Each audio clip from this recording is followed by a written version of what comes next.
It wasn't announced in a press conference. It wasn't debated on the Senate floor. It was buried deep in the fine print of the latest banking compliance updates, the kind released late on a Friday when no one is watching. But for those of us who track the plumbing of the financial system, the message was louder than a siren. The invisible wall is being built around your stack. And if you think your physical gold and silver is off the grid just because it's in a safe, you need to wake up to the new reality of 2026. They call it the Enhanced Transparency Protocol. That's the friendly name. But in the back rooms of the Treasury, they call it the gap closer. What gap? It's the gap between the digital money they control and the physical assets you control. For decades, the private sale of bullion was the last frontier of financial privacy. You could buy a coin, hold it for 20 years, and sell it. No digital footprint, no tracking pixel, no permissions. Privacy just became a target. We are receiving reports from multiple mid-sized bullion dealers that a new voluntary reporting standard is being pushed by banking partners. Notice the word voluntary. In the banking world, voluntary is code for do this or we close your business accounts. The new guidance asks dealers to flag not just suspicious transactions, which is the old rule, but patterned transactions. What does that mean?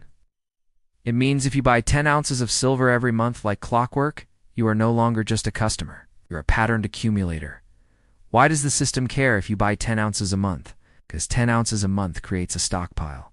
A stockpile creates independence. The government is not afraid of the guy who owns one silver eagle as a souvenir. They are terrified of the silent whales, the middle-class stackers who have quietly removed 500, 1,000, or 5,000 ounces from the banking system.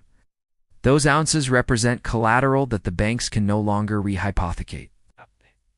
They represent a hole in their balance sheet. And now, they want a map of where that metal went. This is not about taxes. Let's be very clear. This is about inventory. They are building a database of who holds the physical float. Because when the currency crisis hits and we all see the debt numbers spiraling, they need to know where the lifeboats are. They just turned the radar on. Now, let's connect the dots. Why introduce this patterned accumulator tracking now? Because the infrastructure for the trap is finally ready. For years, we warned you about the digital Dragnet. We warned you that the push for a cashless society wasn't about convenience. It wasn't about making your checkout faster at the grocery store. It was about data supremacy. Every time you swipe a card, you create a data point. Every time you use a digital wallet, you leave a breadcrumb. The system loves digital transactions because they are transparent to the surveillance state. They can see what you buy, where you buy it, and how much you have left. But when you take that digital currency and convert it into physical silver, the screen goes black. The signal is lost. To a central planner, that loss of signal is terrifying. It represents a leak in their closed loop.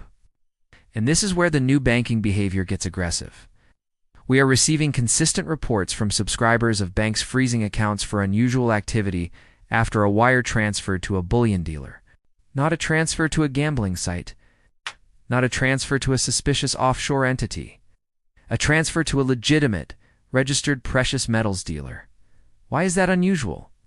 Because in their model, exchanging fiat currency for a hard asset is an act of opting out. It is a vote of no confidence in the dollar.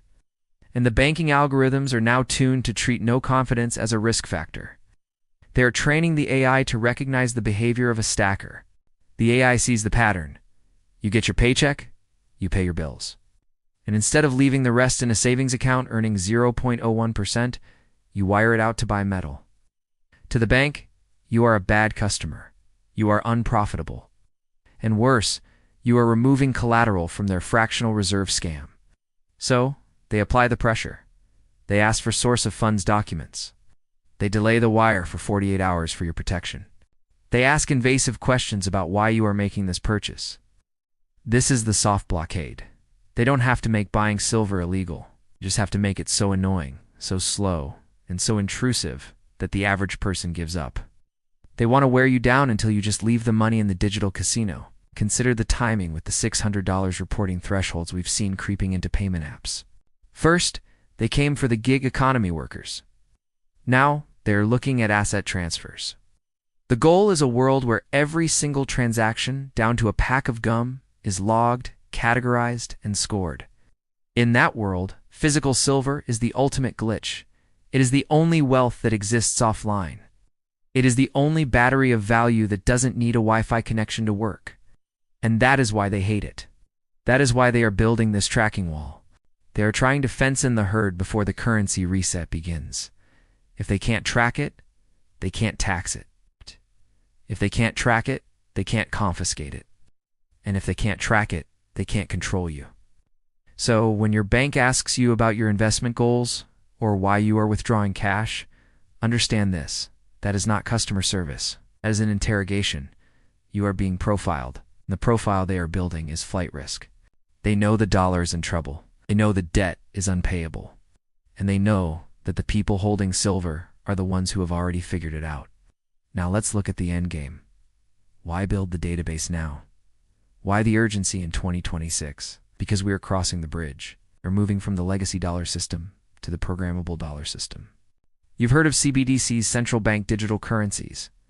They aren't just a conspiracy theory anymore. They're in the pilot phase. They're being tested on the back end of the banking software right now. But here's the problem for the architects of this new system. A programmable currency only works if there is no exit door. If you can take your digital tokens, dump them, and buy physical silver that sits outside their control, you break their leverage. You strip them of the power to enforce negative interest rates. You strip them of the power to put an expiration date on your money. Silver is the competition. Silver is the anti-CBDC.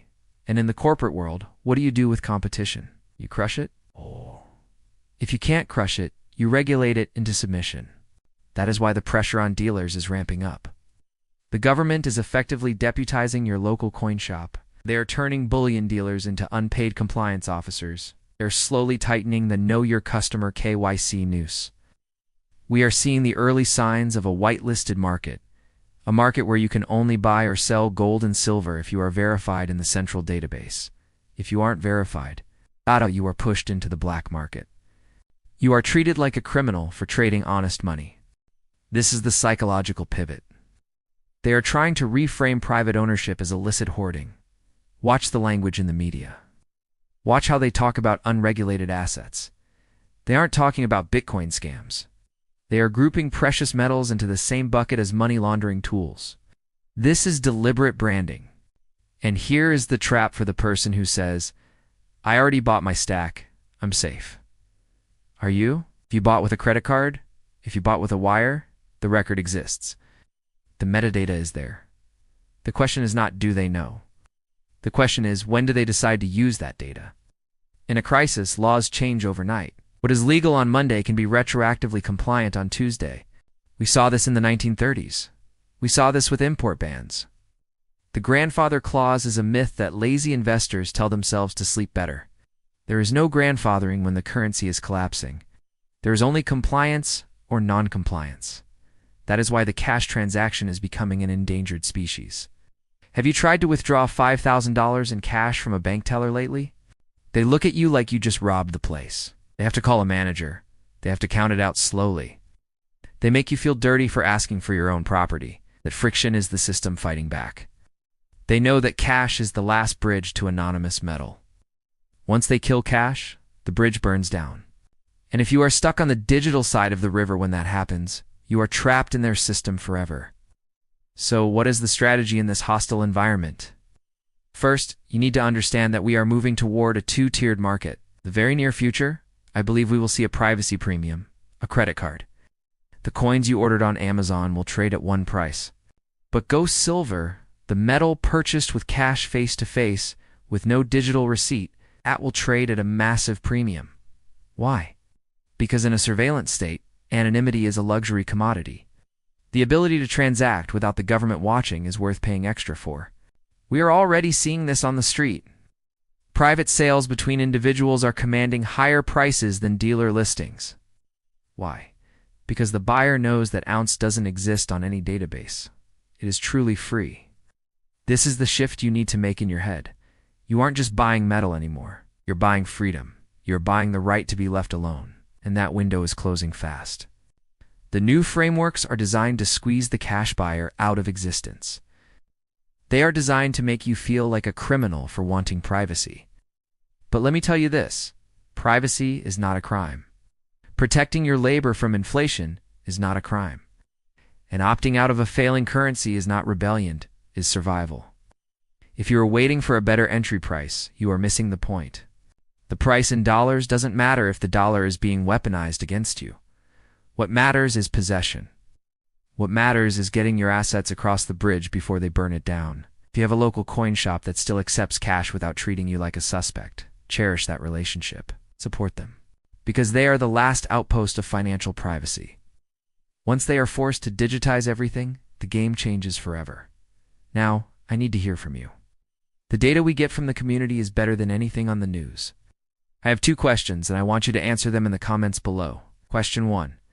Have you noticed your bank getting nosier? Have they asked you what the money is for when you withdraw cash or make a transfer? I want to know how widespread this interrogation is getting. Question 2. Do you believe ghost silver? Silver with no paper trail will eventually be worth more than tracked silver? Do you pay a premium today to keep your purchase completely private? Drop your answers. I read every single one. We are building a map of the banking overreach right here in the comments. And listen, the rollout of these tracking protocols is accelerating.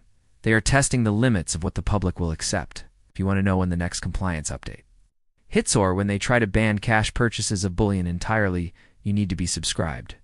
I track the fine print so you don't have to. The invisible wall is being built. The digital Dragnet is live. You can be a patterned accumulator on a government list, or you can be a silent whale with your wealth secured. The choice is yours.